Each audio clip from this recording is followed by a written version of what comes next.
We've all experienced that horrifying moment when somebody asks you the dreaded question, "So, what do you do?" Panic sets in, thoughts start flying like mad around your brain, and before you know it, this jumble of words is pouring out of your mouth. But here is how to perfect the elevator pitch for your creative business. Hello and welcome to Brand Your Passion, the show that helps you turn the thing you love the most into something that people know and love you for. I'm your host, Holly Arnett, the brand coach for creatives, and I'm on a mission to make the world a more creative place, one brand at a time. If you're ready to get more eyes on your work, more dollars in your pocket, and more creativity in your life, you're in the right place. Welcome. Let's brand your passion. The formula for an elevator pitch is super simple.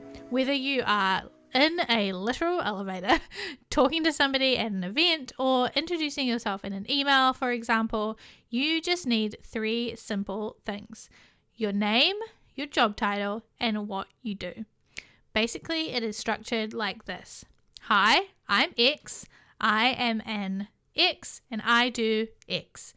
So for example, I'm Holly Arnett. I am a brand strategist and coach for creatives, and I help artists and makers build their brands so that they can share their work, grow their audience, make more sales, and craft the creative life of their dreams. Yours could be, for an example, hi, I'm Jessica. I am a hand-blown glass artist, and I make bespoke glassware that's inspired by nature and brings a lot of joy and color to people's homes. It's as simple as that. 3 things: your name, your job title, and what it is that you do. So, to kick things off, your name hopefully is pretty easy. You know that one. You have been saying that one for most of your life, so hopefully you have that one on lock. Your job title can be a little bit trickier. This is where things like the imposter syndrome can start to kick in a little bit. You start to question things like, am I an artist? Can I call myself a creative? Can I claim that title for myself? But your words have power. Power to give you courage, power to get your dreams out there, power to put your plans into action, power to tell others what you do, and the power to own who you are and where you want to go. Whether you are dreaming of being an artist, getting started as an artist, being an artist in your spare time, building a business as an artist, or making a living as an artist, you are an artist. No matter what your creativity looks like or what stage you are at, you can claim who you are and shout that from the rooftops. People tell me all the time that they don't feel like they could call themselves an artist because they are just starting, they're not very good, or they only do it in their spare time. But that is so not true. But I do get it. Like, it took me ages to call myself a branding designer, and then it took me another age again to call myself a strategist when I pivoted to doing what I do now. And even still now, when people ask me what I do, I sometimes default to saying like, oh, I do branding, because I feel like it's easier for them to understand, or they'll think I'm silly if I just say that what I do or whatever. It's so easy to doubt yourself or to feel like people won't take you seriously or whatever it is. So I get it, but when you really claim who you are and just claim your title, it feels really liberating and really powerful. So whoever you are, whether you're an artist or an illustrator or a writer, a designer, a maker, a streamer, a creator, a poet, whatever, claim your title, start owning who you are, and open up yourself to the magic that comes with believing you are worthy of being whatever creative you want to be and claiming that title. So whatever you want to be, whatever you are dreaming of being, start calling yourself that now. And lastly, the last part is what you do. This is the hardest bit, but if you have listened to any of my other episodes or read any of my other articles, you might have heard me talking about your mission before, and this is essentially just that. So I will link to some other resources that talk through exactly how to do this process of writing your mission statement and uncovering your mission. But it's basically kind of a sentence that encapsulates things like what you do, what's unique about it, and what impact does it have on either you or your audience or your community or even the world. So you want to write a sentence that encompasses that, and when you've kind of done that and put those puzzle pieces together, you'll have a sentence that explains what you do. When you have these three things, your name, your job title, and what you do, you are ready for your elevator pitch. Now it is time to practice. First things first, you can do this in written form. It's a lot easier to kind of change things and start claiming things in written form than it is to start saying it out loud. First things first is you can start changing some things on social media. You can change your social media bios to claim your job title, maybe write part of what you do in your social media bios. That's step one. You can also start pitching yourself in emails or using your pitch as your bio when people ask for your bio. You can do this in written form to start using your pitch this way. Then you can also start practicing out loud, but to yourself.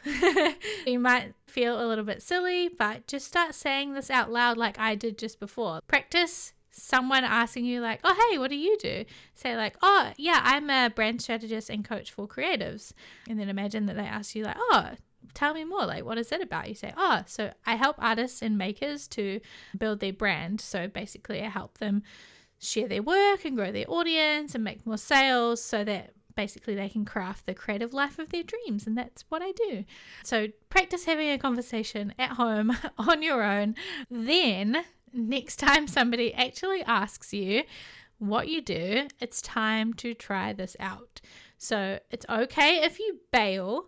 This happens to me all the time. And when I started changing how I wanted to pitch myself, I bailed so many times. I was like, okay, I'm at this event. I know people are going to ask me what I do. This is where I'm going to start saying I'm a brand strategist and coach. And then someone would ask me and I would default to designer. And then I'd be like, damn it, Holly, why did you do that? But at least I tried.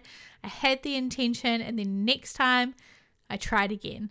So it's okay if you bail. You can try again next time, but go into the situation with the intention and just try again each and every time, and it will get easier and easier. And the first time that you do pitch yourself how you want to, or you start to do that, it will feel amazing. Even if it's not perfect, you'll feel really, really proud of yourself. And it will be really exciting. So start pitching yourself the way that you want to and learn from it each time. So learn from how you felt about it. Like, what did you think felt good? What went well? What did you think like sounded nice and normal and easy to you? What felt kind of forced? Is there a way you could say it better that feels more normal to you or more easy or flows better? Listen and learn to like from how people react to it. Do they understand what you're saying? What kind of questions do they ask you? What are they interested in? What do they want to know more about?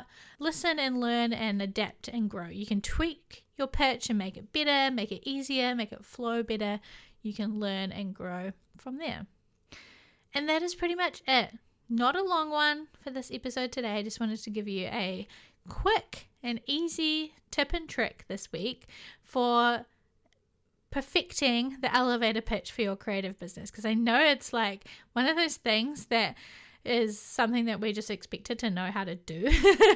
But when we're either asked to write something or pitch ourselves to someone in an email, write our bio, or someone asks us what we do, it's really hard. So hopefully this has been really helpful. Now you know how to perfect the elevator pitch for your creative business. What are the three main things that need to go into it? And now you will be able to confidently explain who you are, what you do, and what your business is all about, whether you're in person or online. So make sure to tag me on Instagram or Threads if you do work on yours. I would love to hear it. I would love to hear how you get on. And yeah, I will see you in the next episode. Bye.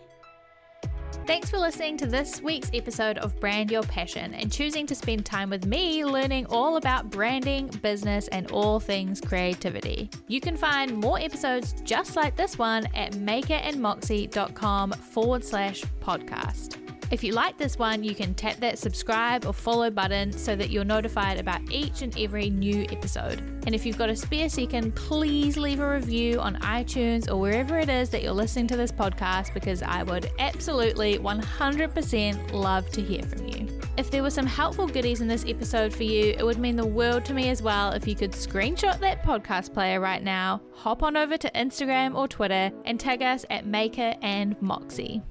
By subscribing, reviewing, and sharing, you're helping reach more creators just like you, so that together we can make the world a more creative place, one brand at a time. We can't achieve this mission without you, so your support means the absolute world. I will talk to you in the next episode, but until then, keep creating.